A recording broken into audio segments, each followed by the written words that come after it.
Hello everyone, if you're new to my channel, consider liking and subscribing. It will make me feel wonderful if you do that. Thanks. By the way, I also have another Naruto and Luffy fanfiction channel. If you are interested, link is in the description. The King's Road by ARESXARES.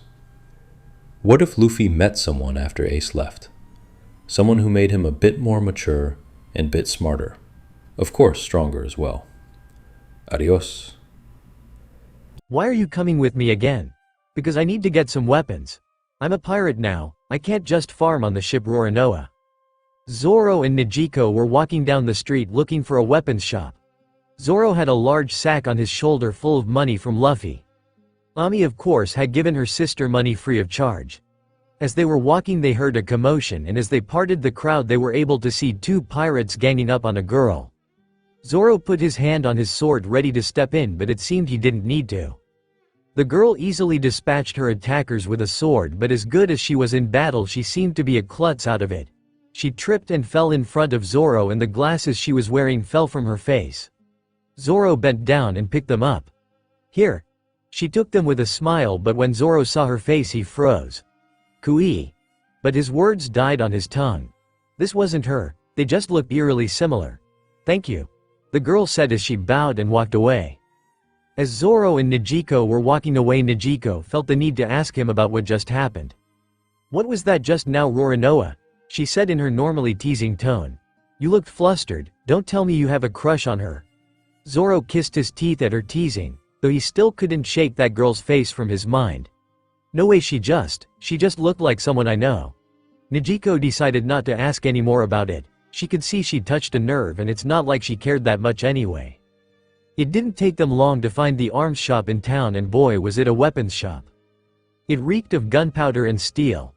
Zoro walked straight to the shop owner, who was smiling at him with an obviously fake smile. Welcome, sir. Ma'am. Feel free to look around as much as you like. Zoro didn't look around. I've got a million belly, sell me 2 swords. He said rudely. The shop owner pulled a face, not at his tone but his money. The swords worth 50,000 and 100,000 are over there. The shop owner said rudely. As Negico came up to him his demeanor changed quickly. Do you have any knives in stock? She asked sweetly, and Zoro shook his head at her as he walked over to the swords. Why yes, of course, over there.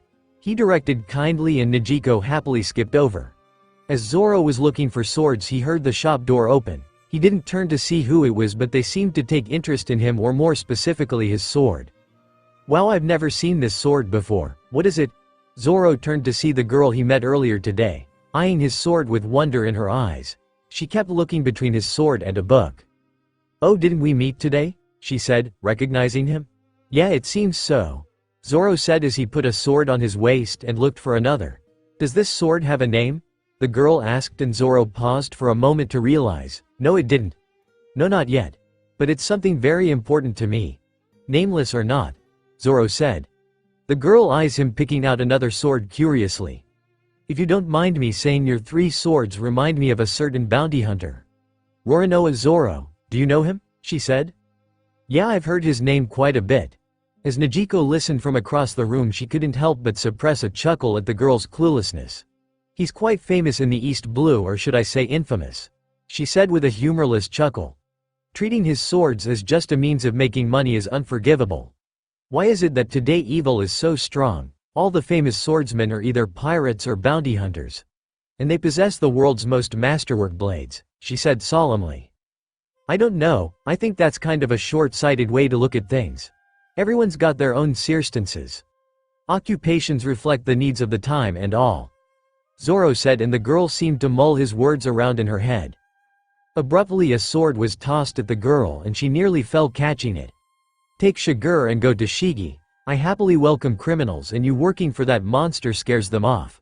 The girl named Tashigi seems to straighten her back at the man's words. Smoker is no monster. In any case, being a swordsman myself, I vowed to train harder with Shigur so that I can retake all the master work blades from the hands of criminals. Negico and Zoro shook their heads.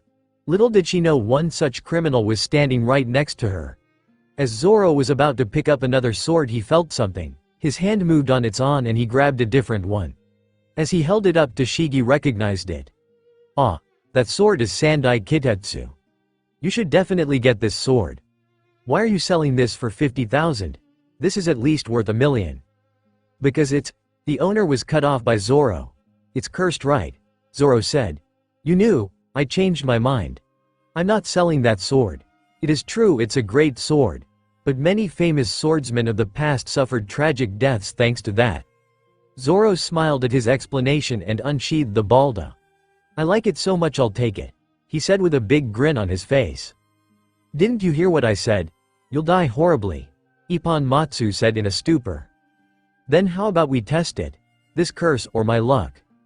Zoro didn't wait for anyone's reaction and tossed the sword in the air and stuck his arm out. If I lose, that just means I was a man who was never meant to amount to anything special. Everyone watched with bated breaths as the sword came down. The sword twirled around Zoro's arms and sank into the floor by the hilt. I'll take it, Zoro said, and Toshigi and Ippon Matsu fell over while Nejiko sighed in relief. Wait right here, the owner said as he scurried off to the back. When he returned, he had a black long sword in his hands. This is Yubashiri, one of the 50 skillful grade swords. My shop may not be much, but this is the best sword I have. I can't afford this, Zoro said. I know I'm giving it to you free of charge. And Sandai Kitetsu, of course. It's been a long while since I've seen a swordsman of your caliber. Zoro happily took the 2 swords and walked off. Nejiko, hurry up, he said as he waited by the door. I'd like to buy these, she said, placing 2 knives in front of the shop owner. The 2 were fairly long, both being at least a foot long if not longer. The first knife was a dark silver color with a black handle. Black tape adorned the handle with red accents. 3 jewels on the handle completed it. The other knife was a little longer than its counterpart. Its color was also a little darker, its handle was brown, and it had a ring on the end where the sheath hung loosely. In no time at all, Zoro and Nejiko were back on the street. Zoro with 3 swords on his waist and Nejiko with 2 knives on the small of her back. Abruptly, Nejiko hit Zoro over the head. You idiot, how was I gonna explain to Luffy how you lost an arm? Nejiko said. Be quiet, woman, it all worked out in the end, Zoro said with a carefree smile on his face. He was clearly happy to have 3 swords again. Nami was right, you are an idiot. Jin was walking through town in a new set of clothes. A black jacket with red lines on the sleeves similar to his cropped one. He wore dark blue pants to match. His headband was swapped for a pure black one and his shirt was a simple dark blue. His tonfa peeked out from his back where he had them stored. As he walked through the town with a few supplies on his shoulder, he thought about his new life. His new crew. The people on his crew were strange, and he didn't mean that they were weird. No, he's met a lot of weird people, Pearl being one of them. He meant their morals. Specifically for a pirate crew. Zoro was the most honorable person he had ever met, the reverse of what his reputation painted him as. Though he certainly was bloodthirsty in a battle. Usopp was maybe the most outwardly coward he had come across. But he was also the most brave, and that was evident in their battle with the Fishman pirates. People like Luffy, Zoro, Sanji, and even Jin himself for the most part didn't know fear in battle. Risking their lives was almost second not. Usopp tastes fear every time he comes across an enemy, and yet he fights. Jin respected that. Nami at first glance was a cold-hearted trickster who only cared about money. Very pirate-like, but that wasn't true, she was kind. So kind that she would put herself through hell for her village. He hasn't gotten a read on Nejiko yet, but he could say she was a very fearless person. She was carefree and mature. He hasn't seen her in a battle yet though. Shiro was also a strange lion. The beast didn't just attack his enemies indiscriminately. He takes the ones that get too close to Luffy or has their eye on him. He wondered what Luffy had done to get that kind of loyalty from a wild animal. And then there was Luffy himself. Jin didn't think he could accurately describe the kind of man his captain was. He was unconventional in almost every aspect. He was a man of action and said little of why he did certain things. He seemed naive at first glance, someone who only saw the light the world had to offer, but he was able to understand Jin and even Nami without hearing their stories. He wanted to ask Luffy what kind of life he lived before he became a pirate, but he said the past didn't matter to him. So he thought better of it. He would learn eventually. Maybe? Well, if it isn't the man-demon. And here we thought you would never be seen again after running from the Grand Line." Jin was stopped by a group of 10 people. All of them were armed. He tried to walk past them but he was stopped. "Your captain was defeated and you joined another crew. I'm surprised anyone would take you." "What do you want?" Jin asked, annoyed. The group chuckled as they surrounded him. "Your bounty is still impressive, so we would like to take it off your hands for you. Besides, your crew probably isn't gonna last long on the Grand Line anyway. Just like your old one." Jin snapped when he said that. "You're right, my old crew didn't last long on the Grand Line. But things are different now. Everything happened in a few seconds." Jin had one tonfa in his hand and the group was in the air bloody. The leader was falling fast and Jin readied another attack. No, please, I'm sorry." The man pleaded, but it didn't deter Jin as he slammed his weapon into the man's chest and sent him flying down the street. As Jin walked away he had a smile on his face. Everything's different now. It didn't take Luffy long to find the execution platform and he was staring at it in wonder. So this is where the Pirate King died, huh? Many people didn't recognize him, but the ones who did immediately went and told nearby Marines. Luffy didn't waste time and clicked to the top of the execution platform. He stared at the view in amazement. "So this is what the Pirate King saw before he died," he said with a huge smile on his face. It didn't take long before someone spotted him. "Hey, get down from there," they yelled into a megaphone. Luffy looked at them confused. Why? The man was never able to get his next words out. He was smashed over the head by a mace. "Don't be so upright, man," the mystery attacker said with a feminine voice. She pulled her cloak off to reveal a very curvy and beautiful woman. She had silky long black hair and cherry red lips. Luffy thought this person was familiar, but it couldn't be who he thought it was. "I've been looking for you for a long time, Luffy. Did you forget my face?" she asked with smile on her beautiful face. "Alvida," Luffy said, confused. The woman's smile grew bigger. "Yes, I knew you'd recognize me. I certainly haven't forgotten about you and the way you handle me so roughly," she said with a blushing face. "Yeah, but you seem less ugly," Luffy said, but he wasn't referring to just her looks. "Why yes, Luffy, my devil fruit did get rid of my freckles. They didn't work for me," she said in delusion. "That wasn't what I was talking about, but okay. What do you want?" Luffy said, but before could say anything a bomb went off and a sharp piece of a fountain was sent hurling at her. Everyone was worried, but she didn't move. Slip. The rubble slipped off her and hit a building in the distance. Luffy looked pretty amazed. "That was kinda cool," he said, trying not to show an enemy his awe. "Anyway, Luffy, I love strong men and I have fallen for you. So that means you won't lose to this man I've teamed up with to find you," Alvida said, and a group of men walked up behind her and pulled out cloaks. Luffy was intrigued until he saw their faces. "Oh, it's just Buggy." "You rubber bastard, this is the end for you," Buggy screamed. Just as he said this, Kabaji appeared behind him with a spiked pillory and tried to trap him, but in a few seconds Kabaji was shackled to the execution stand and Luffy was sitting on his binds. He picked his nose as he looked at the shocked Buggy pirates and the blushing Alvida. "So what do you want, Alvida?" he asked. "I want to sail with you, Luffy. Let me join your crew," she said almost in a plea. Luffy looked at her with an emotionless gaze. Luffy could tell she had changed for some reason. He didn't know if her devil fruit did it or what. But more than her change, he thought her power was kinda cool and Luffy liked cool things. "Okay, sure." The woman resisted the urge to celebrate. "Get him!" Buggy screamed and his entire crew rushed to the execution stand. Of course Alvida wouldn't let them get past her so easily. "Oh no, you don't."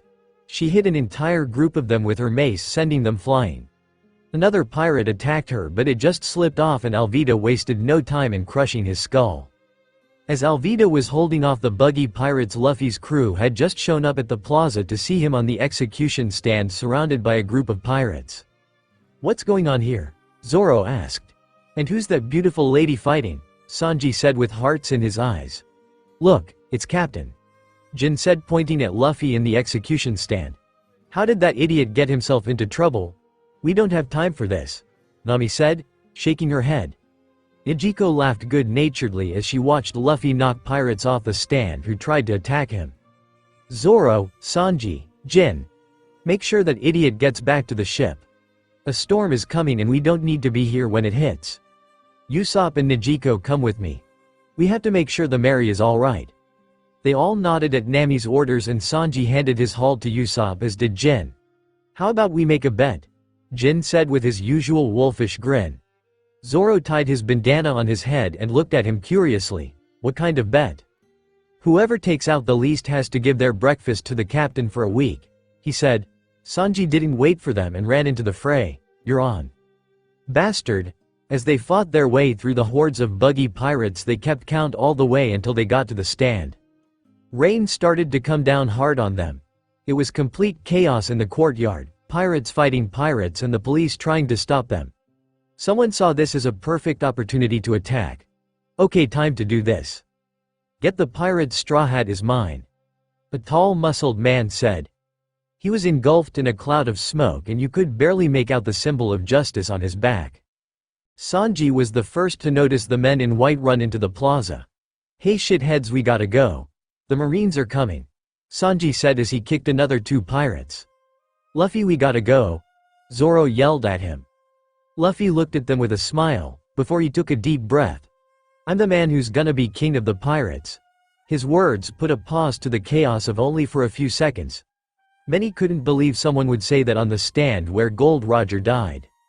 Just as Luffy yelled this, Buggy appeared behind him with a sword in hand and had it raised to kill him. Not on my watch. Just as he began to swing, a spark appeared on the blade. Crack!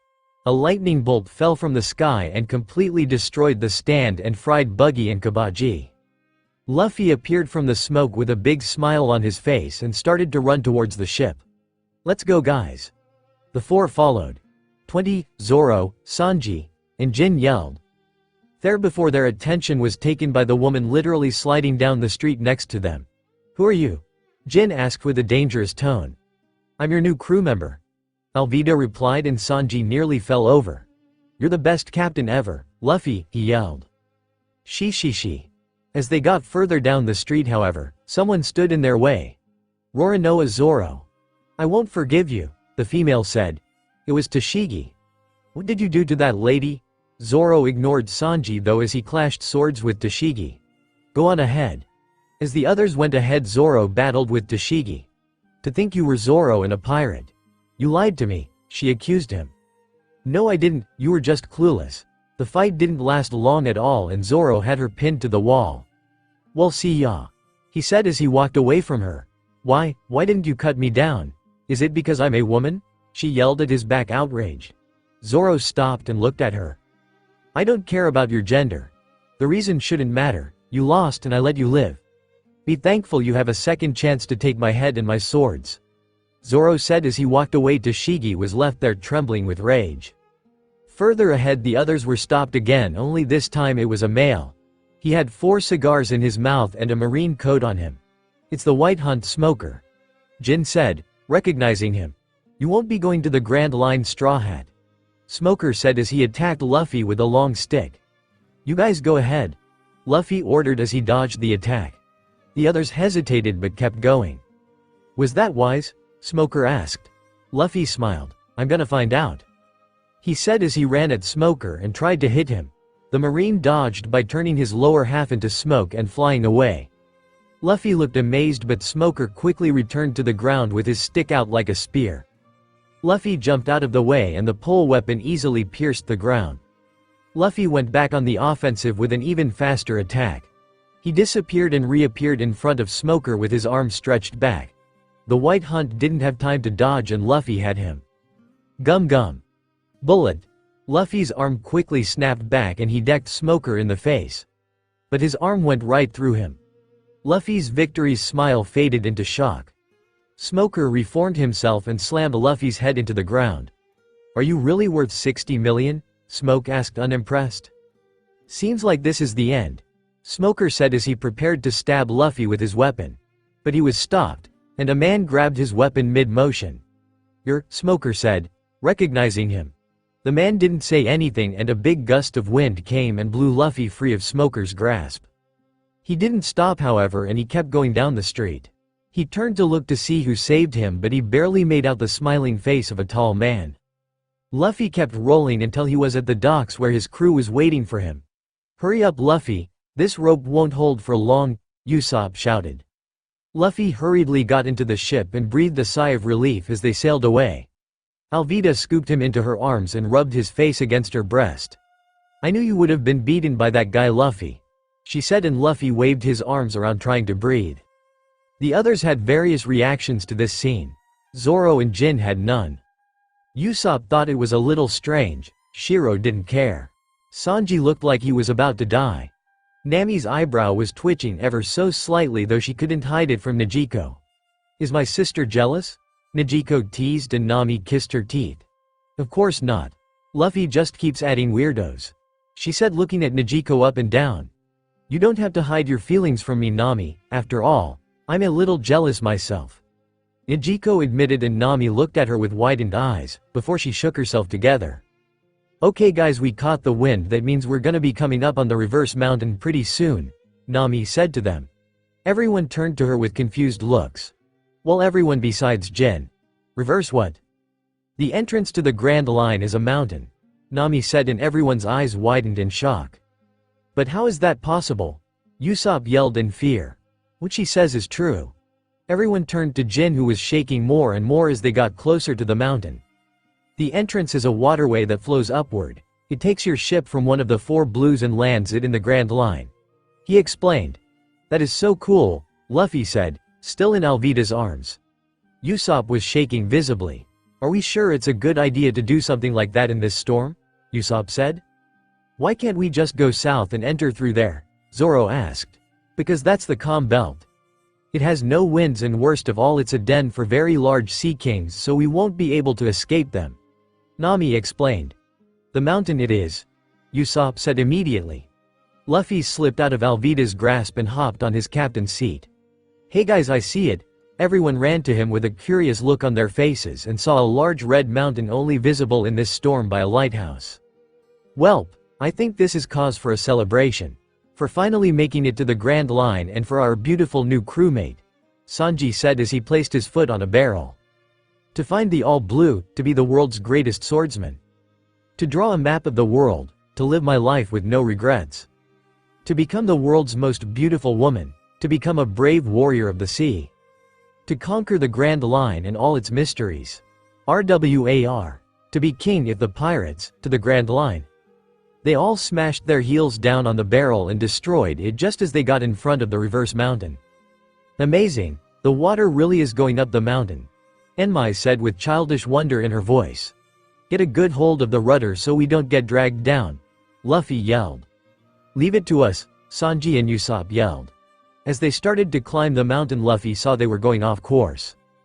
"Turn a little to the right," he yelled. Sanji and Usopp tried to turn, but the waves were too strong. They pushed until break. Everyone looked on with shocked faces as the rudder broke. "We're gonna crash," Nami screamed.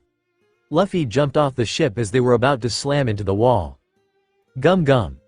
Balin," he yelled, and his body inflated and he pushed the Mary back on course with his huge stomach. "Luffy, grab my hand," Zoro yelled, and Luffy stretched his arm out and was pulled back on the ship. As they made it to the top of the Grand Line, everyone celebrated, and as they rested at the top, everyone paused to admire the view. "I can see the Grand Line up ahead," Luffy said. Everyone was speechless. They felt on top of the world. Nami and Negico never thought they would get to see anything like this. Jin, even though he had already taken this ride, it somehow looked more beautiful than before. That was a testament of the people he was with. True comrades, friends. As they were descending, they all heard a strange noise. "Buo!" Luffy immediately grew nervous. "Slow down guys, slow down," he yelled at them, and everyone looked at him confused until they saw what he did. "What is that?" Sanji yelled. "It's a whale," Usopp screamed. "Slow down," Luffy yelled again. "We can't, Captain, the rudder's broken," Jin yelled, almost having a panic attack. Nami and Alvida were running around like headless chickens while Negico seemed to accept her fate.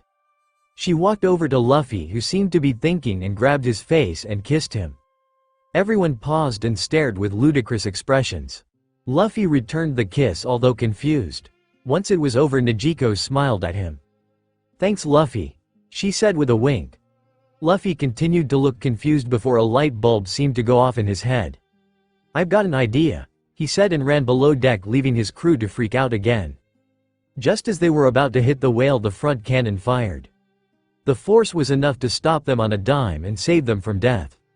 Luffy breathed a sigh of relief as he stepped on the deck only to see his captain's S. He yelled in shock, and before she could do anything else, the whale opened its mouth. "It's sucking us in," Nami screamed as the boat was being dragged into the whale's mouth. "Everybody grab onto something," Luffy screamed as he held his hat in place at the front of the ship. As the Mary went on a joyride, everyone held onto her tightly. Except for Alvida, she held onto Luffy's waist. "We're gonna die," Usopp screamed with tears in his eyes. Nami was much the same, and she was holding onto Nezuko in hysterics. The older girl held her, although she seemed scared too. The one in the worst shape was Jin. He was in a corner holding his head and whispering to himself. It wasn't long before they got to the end of the long ride, and the fear from what happened was replaced by shock. "What the hell is this?" Usopp screamed. Everyone was frozen in place as they were looking up at a sky with clouds and birds. "Weren't we just eaten?" Nami said, getting up from a pool of her own tears.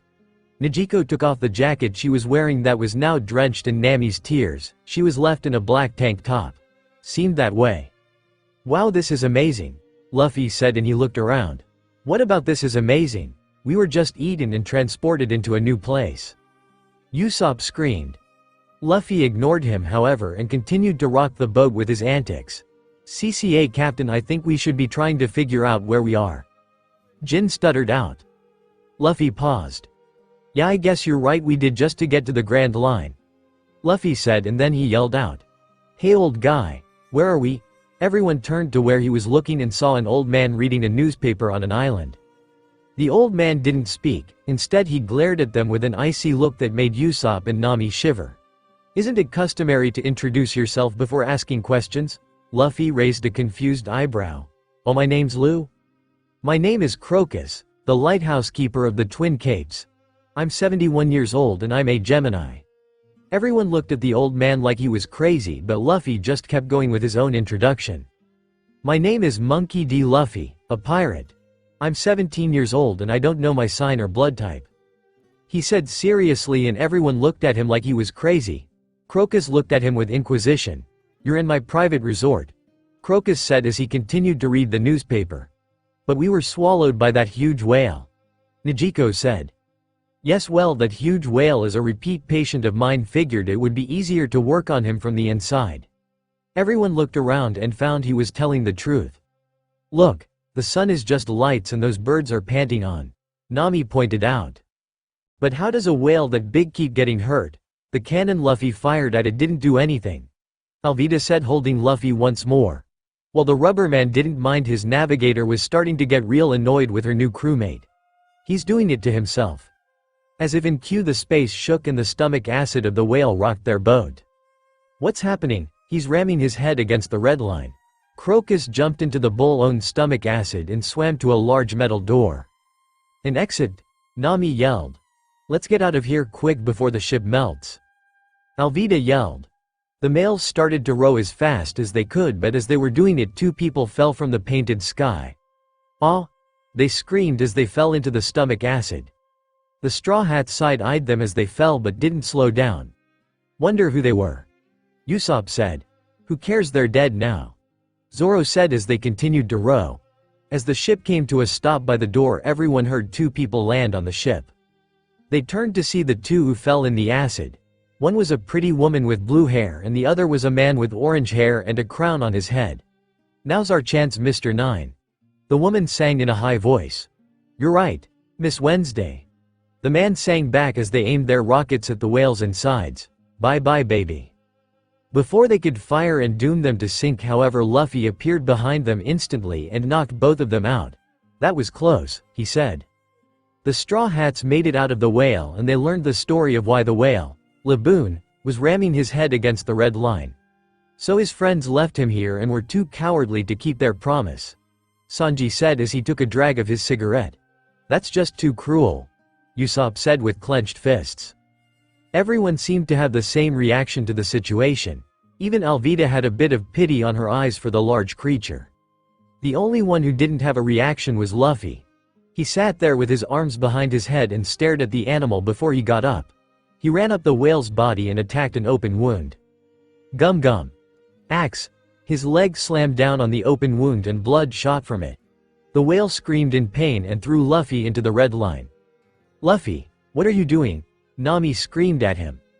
Luffy ignored her however and ran from the rubble and attacked Laboon again, this time landing a punch in the whale's eye. The whale rammed its giant head against Luffy and the captain flew into the mountain once more.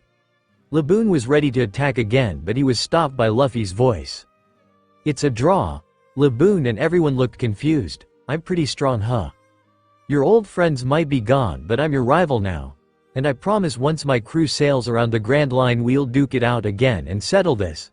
The whale seemed to understand Luffy's words and he bellowed in happiness. While his crew looked at him with a smile, Alvida looked at him strangely. Or strange wasn't the word, it was recognition. She was seeing Luffy for the first time. Recognizing that he wasn't just a simple strong man that beat her. Luffy drew a large and crude version of his symbol on Laboon's head. This is a symbol of our promise, so don't bang your head against the mountain and make it disappear, okay? The whale bellowed in understanding. Okay, it's time to get out of here. Luffy said. Wait Luffy, I have to chart our course. Nami said as she pulled out her compass. Young lady, that won't work. Crocus said, and as he said her compass was moving erratically. What's happening to my compass? She screamed in fear. It's the Grand Line, this sea doesn't have room for common sense like a compass. You'll need a log pose to navigate these waters. Crocus said. A log pose? Nami questioned. The old man tossed her an object. A wooden bracelet with a glass ball with a needle inside it. Crocus explained to her how because of all the mineral-rich islands in the Grand Line they would have to record the magnetic fields of each to sail. And the winds and waters are unpredictable. Even the seasons can change in an instant. Crocus explained, much to everyone's shock. She, that sounds so awesome. Luffy said with a smile. Let's hurry and get out of here, he said as he jumped in the ship. His crew shook their heads at him as they followed him back to the vessel. Wait, they heard two voices scream. The two weird people from before jumped on their boat and bowed to them. Please, can you take us home? They said. We seem to have lost our log pose. Whiskey Peak isn't but a few days from here. Please, the woman begged. Okay, sure. Luffy said. Are you sure about that, boy? Once your course is set you can't change it. Crocus said. Luffy smiled, not seeming to have a care. It's fine, if I don't like it I can just sail around and start over again, he answered. As the crew sails away the two guests were whispering to each other. Are you sure about this, Mr. 9? We have the log pose right here. Miss Wednesday said. The man smiled with mischief. Trust me, I'm positive these are the Straw Hat Pirates. And their captain is Straw Hat Luffy, aka the worst man in front the East, aka a bounty of 60 million belly. If we turn him in plus the man demon we can make up for our failure. The man explained. The woman looked at Luffy, who was again caught in Alvida's hold, and squinted her eyes at him, trying to see past Heist and see it. He didn't seem like someone deserving to be called the worst man from the East, let alone have such a high bounty. There must be a mistake, she thought. Later that night, as Alvida was settling into the women's quarters, Nami was looking between her and her sister. Her eyes held a slight fire behind them. Though she knew what kind of feeling she was having, she couldn't understand why. What's up with you two? She asked. The two looked at her with a raised eyebrow. What are you talking about, Nami? Najiko asked. Nami shifted uncomfortably in her place. She realized she's never had talks like this before. It was a happy thing to realize, though it made her anxious. I mean, with Luffy. What's up with all the hugs and that kiss? She asked in an accusation. Alvida and Najiko didn't even look at each other as they answered. I like him. Nami looked like she almost passed out when the sound reached her ears. You like him? She asked, seemingly unable to understand. Yes, they said in sync once more. Nami looked like she was afraid of the words they were speaking. Why? Najiko shrugged while Alvida seemed to be able to answer. I thought it was because he was strong, but being on his crew for a day seemed to shift my view. Luffy is the most interesting man I've ever met. And every time he looks at me I feel laid bare. She explained. Nami looked at Najiko for an answer. He's Luffy. Her sister said, and Nami slapped her forehead. You're just as stupid as the guys, Nami said. Oh, speaking of which, I have to go speak to the captain. Alone. Nijiko said in a sing-song voice and shook her hips in a seductive manner. Nami blushed at her implications and Alvida seemed angry. Nijiko skipped her way to Luffy's quarters and knocked on his door. Luffy answered with no shirt and food in his mouth. "Hey Nijiko, what's up?" Nijiko drank in his form, not that Luffy noticed. "Can I come in?" Luffy stepped aside and Nijiko walked into his room for the first time. She closed the door as she allowed herself to familiarize herself with the space. She saw Shiro sleeping soundly on the floor to the right. On the wall was a metal pipe Nijiko had never seen before. She saw the half-opened mini fridge next to his bed.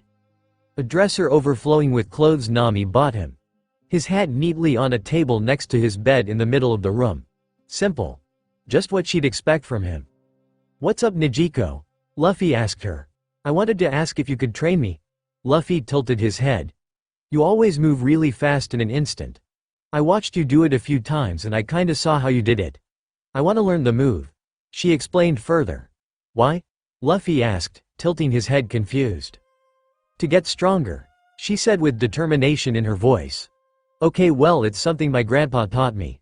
But before I teach you how to do it, you have to make your legs strong enough for it. I remember grandpa saying something about people breaking them because they were too weak." Luffy said as he looked back on the memory. Nijiko was fearless though and didn't bat an eye at the thought of her legs breaking. "Okay, can we start now?" Luffy started Nijiko with multiple leg exercises, guiding her like his grandfather did for him except without all the hitting. He placed his hands on her waist and adjusted the form of her squat, something she never had to worry about the form of before. She blushed at how close his body was to hers. She was getting hot from the exercise and the way Luffy's hands molded to her waist wasn't helping her cool off. "Wow Nijiko, I didn't know you were so strong," Luffy said, impressed at her endurance and core strength. "I grew up on a farm. I did a lot of natural exercises growing up." Nijiko had indeed indirectly trained herself in a lot of ways, but Luffy didn't think that was the only thing. Nijiko was just naturally tough it seemed. They spent a few hours doing several leg exercises, Luffy helping her with her form with everyone. Nijiko both appreciated and hated his hands-on approach. As Nijiko went back to the women's quarters her legs were shaking and she was sweating heavily. When she opened the door she saw Nami and Alvida waiting anxiously. She smirked deviously as an idea came to mind. "Man, that was a workout. Luffy Sir E knows how to work a girl," she said with a teasing smile. Nami and Alvida looked at her with widened eyes. "You bitch." It was a new day for the Straw Hat Pirates. They were again settling into a new routine on the ship.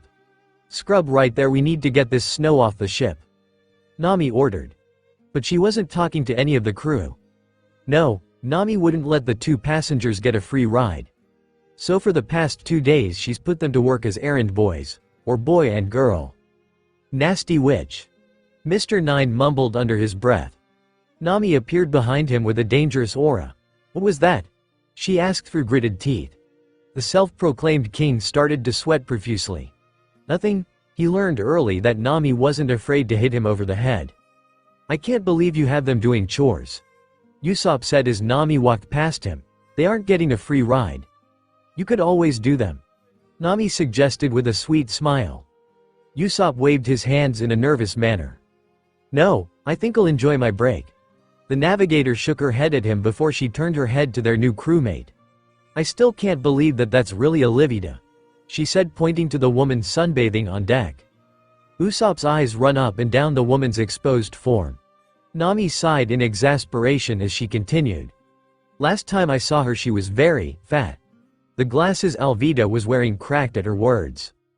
"What was that you cow?" Alvida's voice was anything but friendly. Most would think she wanted to kill Nami. Usopp ran away. He learned not to say anything near the word fat around Alvida. He didn't even like to say the word big around her. Nami though, she stood her ground. "You heard me. You were a tub of lard last time I saw you." Alvida's eyebrow twitched in anger as she got face to face with the navigator. "And you can't call me cow. Your tits are bigger than mine," Nami said, pushing the woman's left breast in. Alvida smirked at the comments. "Yeah, maybe that's why Luffy likes to rest in them so much," she said mockingly. Now Nami's eyebrows started to twitch. "Like I care what that idiot does." Alvida's smirk grew wider. You're such a child, Nami. But if that's true, that just means there's more of our captain for me. Alvida said, and Nami seemed at a loss for words, only being able to glare harder at her. Over with Usopp, he was hiding with Shiro. Man, it's like a battle of titans. The cat seemed to agree. Shiryu felt like he was prey in the presence of an angry Nami and Alvida. This was a new normal for the crew. Nami took every chance she could to remind Alvida of her old appearance. And in turn Alvida had no shortage of snide comments for Nami. Though it never went past petty comments, unlike the other growing rivalry between Zoro and Sanji. They seemed to tolerate each other less and less each day. Over with the swordsman, he was currently lecturing a frustrated Nezuko. You're holding them too tightly, Zoro advised. Nezuko looked annoyed. You told me to hold them tightly, Roronoa. She fired back. I said don't let them go, not to strangle your weapons. They glared at each other and the other person around them chuckled. Zoro's right, Nezuko. Weapons are an extension of your body. If you keep your weapons stiff you will be too. Jin explained. Nezuko seemed to be frustrated with both of them. First you tell me I'm not holding my weapons tight enough and now I'm holding them too tight. This was a rare moment where Nezuko wasn't calm. Or not so rare anymore, as the crew has seen her blow up several times over the last few days. Training seemed to bring out the fire in her. Or maybe it was Zoro's bad instructions. Who really knows? Well, if you just listened maybe you would understand, Zoro said with the same frustration. Maybe if you were a better teacher I would understand, Nezuko replied hotly. Jin watches them argue with a nervous smile on his face. He didn't know what to do in this situation. On his last crew a simple glare would make them stop. But the Straw Hats were nothing like his last crew. Captain? The aforementioned was currently lounging on his favorite seat. He was laying down with his hat over his head, enjoying the air of the sea. This was one of the few times he wasn't fishing or running around in everyone's business. He hopped from his seat and walked over to the bickering duo. Hey Zoro, let's spar, he said, and everyone on the ship froze. Luffy never got involved in the training on the ship. After Zoro got over his shock he got an excited smile on his face and tied his bandana on his head. Okay, Captain. Luffy immediately hopped onto the main deck where there was the most space. Before they got started Luffy shot Nezuko a pointed look. The woman understood that he wanted her to pay attention to what was about to happen. Zoro, always aggressive, started the battle with his 3 swords drawn. His first 3 attacks were all dodged by his agile captain. But Zoro was a storm in battle. He quickly changed the grip on his swords and sent a horizontal slash at Luffy. The rubber man jumped over the attack though. In doing this it caused Zoro to slash the railing on the Mary and he easily cut through the wood. Zoro dashes at Luffy again and this time Luffy actually attacks. As Zoro slashes at him Luffy grabbed his wrist and flipped him into the air. As Zoro was floating Luffy landed a kick right into his side. Zoro flew towards the kitchen door and an unsuspecting Sanji opened the door with drinks in his hand only to be hit with a mass of flesh. The crew winced as they heard a crash in the kitchen. You stupid mosshead, watch where you're flying, they heard Sanji yell. Be quiet you stupid cook. That was all they heard before glass breaking and wood being smashed were heard. Hey you guys, stop breaking the Mary, Usopp yelled as he ran into the kitchen. Somehow the spar between Luffy and Zoro turned into a fight between the swordsman and chef. Did you see Nezuko? Luffy asked the fighter in training. Nezuko seemed to shock back to reality. Yeah, I saw, thank you Luffy. Luffy smiled and ran into the kitchen. Hey Sanji, I'm hungry, can you stop fighting please? What did you see? Jin asked her. This, Nezuko abruptly attacked the man demon and he jumped back. Nezuko followed him and slashed again and he sidestepped, but unlike before Nezuko was fluid with her movements and changed her grip easily and attacked again. This time Jin had to catch her wrist and redirect her. Nezuko giggled to herself. Am I holding them right? She asked rhetorically. Jin laughed nervously. He was impressed but also kinda scared. She learned that just by watching a short spar between Captain and Zoro. Yep. Land ho, Usopp yelled out. Everyone stopped what they were doing and ran to the front of the ship to see the island. Are those cactuses? Alvida questioned. They're huge? Luffy exclaimed. As they were all engrossed by the sight of their first destination on the Grand Line, the 2 guests prepared to leave. It's been fun but we have to go. Mr. Nine said. If fate wills it we will meet again. Miss Valentine said. Bye-bye babies, they sang as they leapt from the ship and swam towards the island. Man, they were weird. Usopp commented. Rawr, Shiro agreed. Everyone be on your guard, we don't know what could happen, Nami said. What, you mean like monsters? Usopp said, shivering. Well, this is the Grand Line, I wouldn't put it outside the realm of possibility. Sanji's words only enhanced his fear. Can't we just, I don't know, skip the island? I guess Nose wasn't listening. We have to wait for the log to set before we leave, Alvida said bluntly. Usopp seemed embarrassed by her words. As the ship got closer to the island, fog invaded their vision. It's getting hard to see, Nezuko said. Are those people? Usopp asked with a shaky voice. Everyone but Luffy was on edge. They were all ready to battle. But the tense silence was cut through by abrupt cheering. Welcome pirates, congratulations on making it to the Grand Line. The mist cleared and the Straw Hats could see what looked like the entire town cheering for their arrival. Flowers were thrown in the sea, the men whistled at the women and the men. A town that welcomes pirates? Nami was clearly suspicious, as were a few others in the crew. But some were reveling in the attention. Hey ladies, my name's Sanji. The cook was leaning so far off the ship he was almost in the water. That idiot. Nami mumbled. She turned to the right and saw Alvida posing on the ship. You can look but don't touch. My body is for one man, she said with a sultry smile. That attention-seeking whore. Idiots, all of them. Nami muttered in frustration. She felt an arm wrap around her shoulder and she looked to see tan skin and blue tattoos. Relax Nami, we'll have plenty of time to worry. Besides, does Luffy look worried? Nami looked to the captain who was giggling from the cheers. That doesn't reassure me. Nezuko just laughed at her. As the crew departed the ship they were met by a tail man with a strange curly hairstyle. My name is Igarapi, the mayor of Whiskey Peak. The man cleared his throat and weirdly sang. You may be shocked by this welcome, but this is a town of liquor and music and hospitality is our motto. It would please us if you joined us for a party and told us of your adventures. Do you have meat? Luffy asked. The mayor looked at him confused but answered yes. Gladly, Luffy said as he Sanji. Usopp and Shiro danced into town. Alvida and Nezuko were right behind them. How long until the log sets? Nami asked the mayor. The man seemed to think about it before answering. No one has stayed more than 2 days. Nami narrowed her eyes at that answer but nodded anyway. The party was in full swing and the Straw Hats were very into it. The fishman tried to run from me but his fear made him forget. I'm a sniper.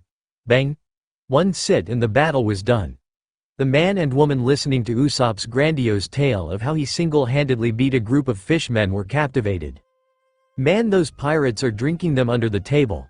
The people spoke, referring to Zoro and Nami. That guy is on his 10th mug, a man said as Zoro put his mug down. The lady is on her 12th, they screamed as Nami picked up another glass. The lion is on his 13th, Shiro was of course participating in the drinking and he wasn't falling behind. That guy is flirting with 20 women. Sanji was indeed surrounded by multiple women and he had kiss marks on his cheeks and neck. He's eating the chefs unconscious. Luffy was eating so much he drove multiple chefs to exhaustion. Alvida and Nezuko were on either side of him. The smooth woman was feeding him and the other was eating her own share of food and drink. Jin was by himself, or trying to be. A few of the women wouldn't leave him alone. The party went on well into the night, until one by one the crew fell asleep. Man, those pirates ate through months of our supplies. A woman dressed as a nun complained. She took off her disguise and revealed a dark-skinned woman with pink hair who was very muscular. It'll be worth it when we run them in, a woman said. Miss Monday and Mr. Nine appeared with twin smirks on their faces. Are you sure your information is correct? Iparagi asked. In response to his question, Mr. Nine pulled out 2 wanted posters, one for Luffy and the other for Jin. The eyes of the 2 skeptics widened. 60 million and 12 million, the mayor said in shock. I still can't believe that boy is worth that much, Miss Monday said. It doesn't matter, this paper says it all. And in a few minutes his rookie performance will be over. Mr. Nine said with a devilish grin on his face. As they were walking towards the house that held their prey, more and more of the townsfolk appeared with weapons equipped. "I would appreciate it if you let my friends sleep. From what I was told, the trip here was hectic." They were interrupted by a voice on a roof. They turned in shock to see two people perched and watching them. Zoro had his sword drawn and a smile on his face as he stood tall. Jin was crouched with one tonfa resting on his shoulder. "Judging by the weapons and disguises, I guess you guys are bounty hunters," he said. His wolfish grin was slowly forming on his face. "I count more than 100 of you bastards and I'll fight all of you." "Baroque works," Zoro said, and he enjoyed seeing the shock on their faces. "Ho, how do you know our name?" Jin seemed intrigued as well. He's never heard of this company. "I used to be in a similar line of work. Your company came to me with an offer once and I turned them down." "Are the rules the same? Employee identities kept secret. The boss and his whereabouts unknown. The organization that carries out orders like headed sheep." "Pathetic." Zoro mocked them. "If you know all our secrets, then we have no choice but to kill you," Iparagi said. Zoro and Jin smiled. "I hope you don't mind me taking some action," Jin said as he stood beside Zoro. "And I hope you don't mind sitting this one out." Both Zoro and Jin turned to the voice and were surprised to see Nijiko on the roof. "I want some real-world practice. So do you mind letting a girl have some fun?" Nijiko said as she flipped her black knife in her hand. "Go ahead. Just don't get hurt." Nijiko brushes off his concern. "I'm sorry, man demon, but you won't be able to sit this out. Kill them all." The trio watched as multiple guns were drawn and pointed at them, but to the bounty hunter's shock, all of the targets were gone. "They're gone." Everyone started to look around in fear, but their eyes landed on Zoro in the crowd, who was looking up at where he used to be. "It's him. Fire!" A group fired on him, but he was gone again and the bullets pierced her own allies. "He's gone again. And where's the other two?" "Hey boys, over here." Nijiko taunted them from an alley. A group of them ran into the alley where Nijiko was waiting. She stabbed the first one in the neck easily. She backpedaled into a more open space as the next two tried to attack her. Her movements were swift but also clumsy. She dodged them and cut one of their thighs, and with her next action stabbed the other in the gut. Nijiko found it weird how easy she was able to do this. She didn't mean to fight. Nijiko had always been a fighter. She meant to kill. Quadruple A. She was cut from her thoughts as another bounty hunter tried to attack her. She used the man who was currently impaled on her knife as a shield. Blood splashed from his back as his own ally put an end to his life. The other man's life came to an abrupt end moments later as Nijiko appeared behind him. He didn't even get a chance to register the blood pouring from his neck before he dropped to his knees and died. The blue-haired woman wasn't done though, as the man she had crippled was still alive, kneeling. In a swift motion, Nijiko used her bigger knife to lob his head from his shoulders. "Get her!" Nijiko's eyes widened when she saw two small groups closing in on her from two different sides. Using quick thinking, she threw one of her knives at the smaller group in front of her and it impaled a woman in the chest. Nijiko ran at her and grabbed it and jumped into the air right over the group. "Bye," she waved as the group chased her through the town. She continued to duck in and out of alleyways so she could take a little at a time before the group was finished. "Man, that was fun," she said. When she stepped out of the alley, she saw her sister dragging a sack. "That little thief." Over with Jin, he was on another roof and he was surprised to see Luffy up there stuffing his face. Shiro was at his side, eating whatever Luffy gave him. "Captain, I thought you were asleep?" Jin asked as he sat next to him.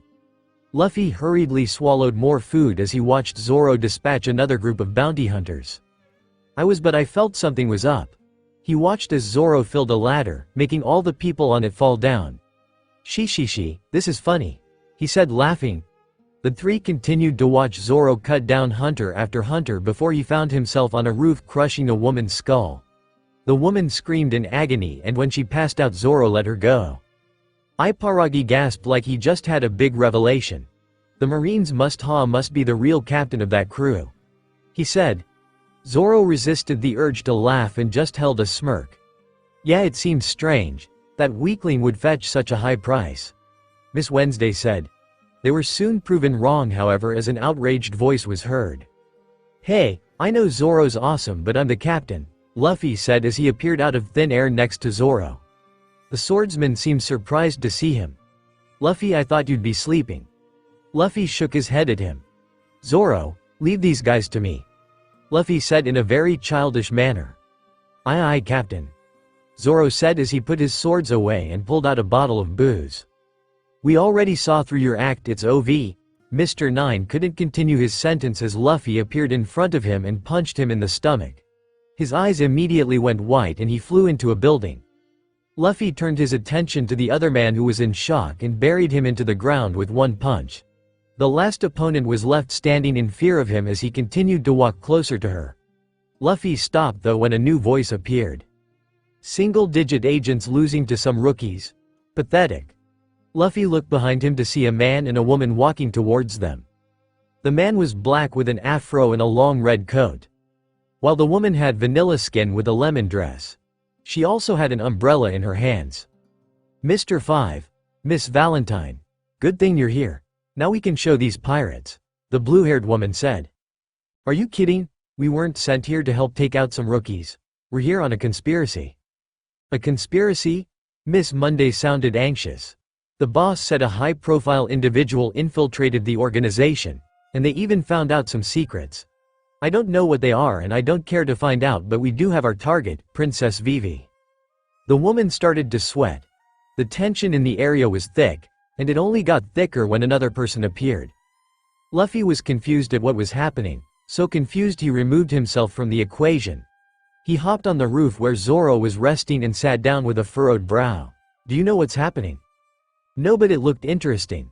"I won't let you harm the princess," the curly-haired man Luffy buried popped up with a determined glare. "I swear as the leader of the guard."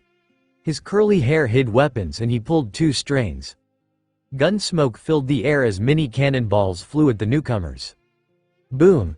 The people who were encompassed by the explosion were just fine. They didn't even have a scratch on them.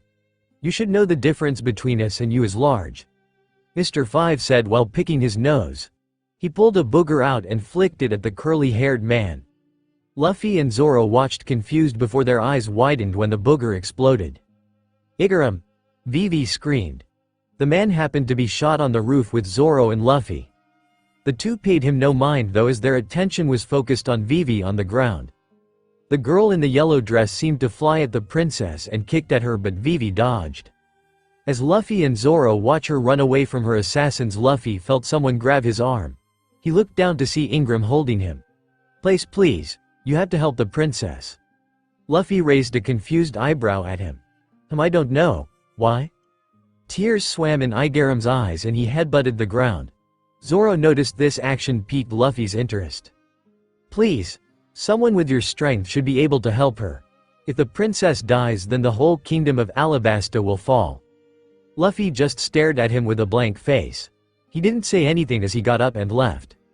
"Seems like you earned the captain's respect, but you also got the witch's interest." "Witch?" Igaram looked at Zoro confused, but then he felt a chill on his neck. When he turned around he felt like he saw a demon. "How much are you gonna give us for helping you beloved princess?" Nami had a devilish smile on her face. Vivi was running for her life and she was frustrated and scared but also relieved. She could tell they were obviously trying with her. They could have killed her already but didn't. Vivi was never one to like feeling weak and powerless. That's why she was here in the first place. It made her angry that they saw her as nothing more than a princess. But she realized it was a chance for her to live. She couldn't die yet.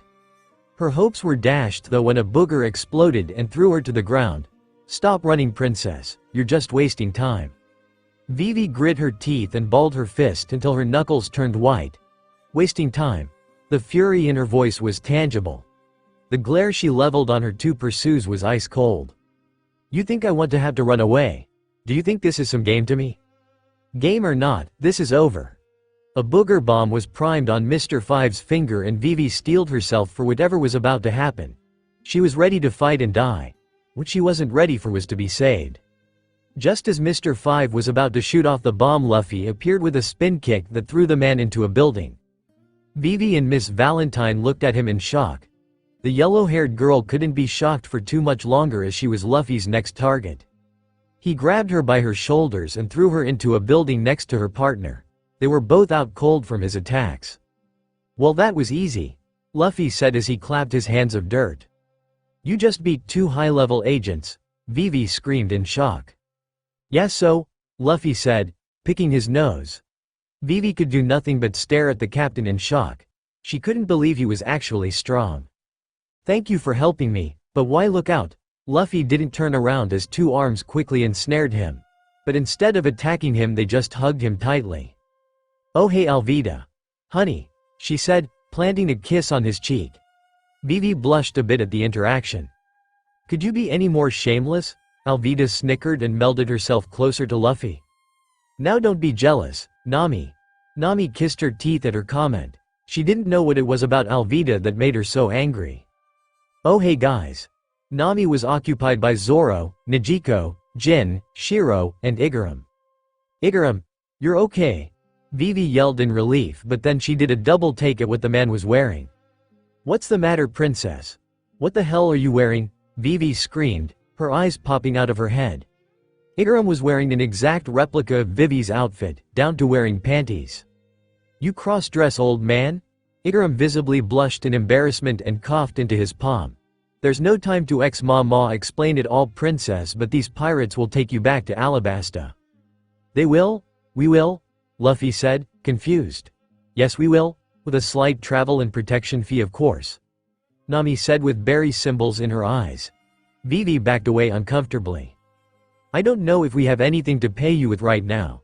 My country is in a state of turmoil. Yeah, the cross-dresser said the same thing.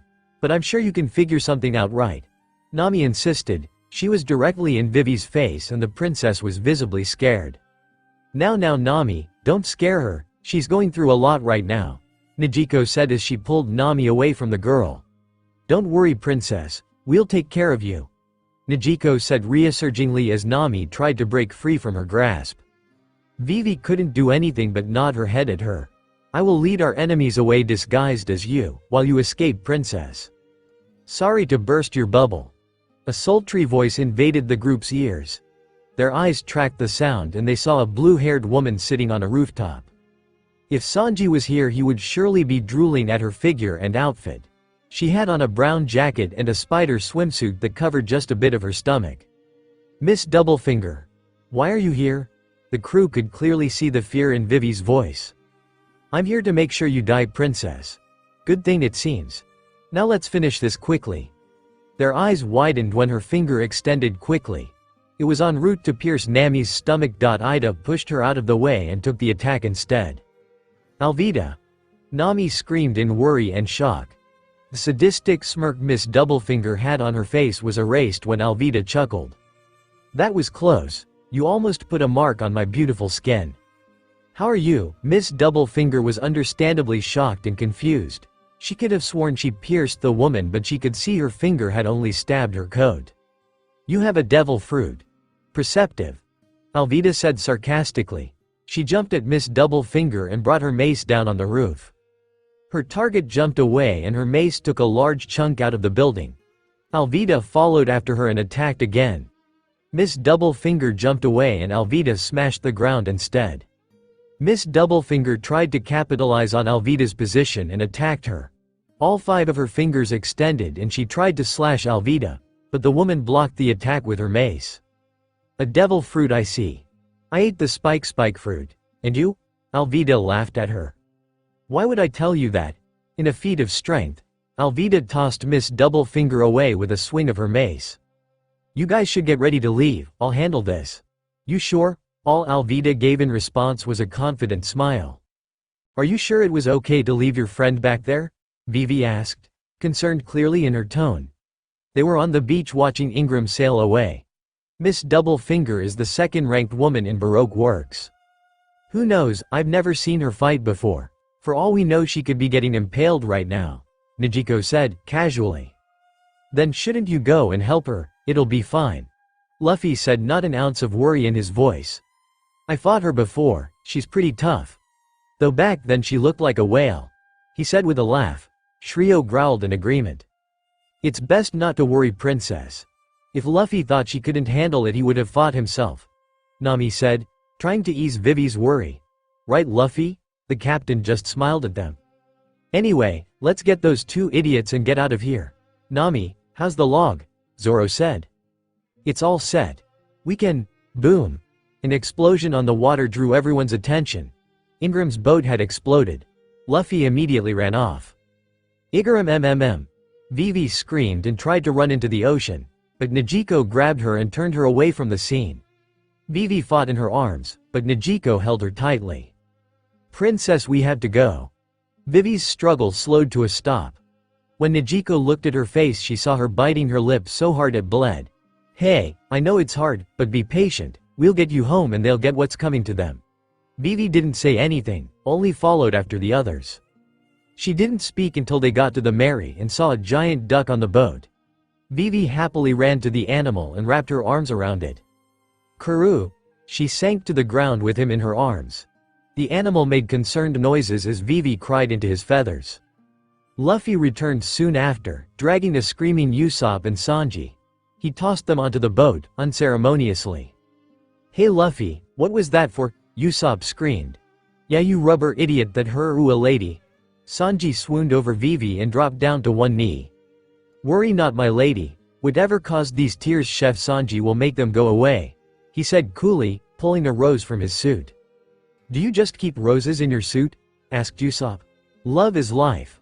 What the hell does that mean? Nami grew tired of their antics and hit them both on the head. We're leaving you dumbasses, get ready. Yes, Nami, they said from their poisons on the floor. Where's Vita? Najiko asked. Right here. Alvida returned without her long coat on, she was only in her frilly bra.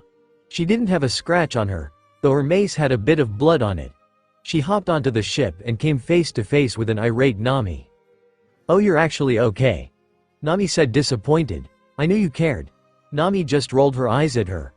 But the truth was, she did care. Even though they were on the same crew, she didn't expect Alvida to take an attack for her. Okay, everybody is here. Let's set sail, Zoro said. As the crew were leaving the island, Jin had a question on his mind. So Princess, we know you infiltrated Baroque Works to find out the identity of the person running. But did you? He asked and everyone turned to her. Yes, I did. Well, who is it? Luffy asked curiously. No, I shouldn't say, I don't want to put you in any more danger, Vivi said, waving her hands exasperatingly. Isn't it a little too late for that? We're already taking you to Alabasta, Zoro said. We're going where? When did this happen? Usopp asked, shocked. While you were sleeping and the bounty hunters were trying to kill us. Bounty hunters were trying to kill us. Nami hit him over the head to shut him up. Be quiet, you idiot. Anyway, it's like Roronoa said, it's no use holding out on us. Besides, this way we'll know what we're getting into. Ijiko explained. Vivi still seemed hesitant but nodded. He's a very well-known pirate. Before it was frozen, he had a bounty of 80 million. He's one of the 7 warlords. The Desert King Sir Crocodile. The crew froze when she revealed who it was. You mean a guy that's in the same league as the swordsman that almost killed Zoro? Usopp screamed. Wow, this seems like it could be fun, Luffy said with a laugh. Nami grabbed him by his shirt and shook him. Are you insane? She said. A warlord, a warlord. Nami screamed with crocodile tears running down her face. Oh no, please, spare me, Nami said, dropping to her knees next to Usopp, whose spirit was leaking from his mouth. Don't worry, he doesn't know your faces, so you should be fine, Vivi said, trying to reassure her. Oh hey, look, a bird, Luffy said. When they looked up, they saw a bird and an otter on the ship railing. It's the Unluckies, they work for Baroque Works, Vivi said. The animals held up pictures of all the Straw Hats. Wow, that's talent, Sanji said as the two flew away. I'm gonna die, Nami said in a pool of tears. Foo. Stop laughing, Nami screamed at Luffy. That wasn't me, it was her, Luffy said, pointing at a woman sitting on the balcony. Everyone immediately pulled out their weapons. Who are you and how long have you been here? Jin asked dangerously, his tonfa spinning wildly. She's been here the whole time, Luffy said, his eyes never leaving the woman.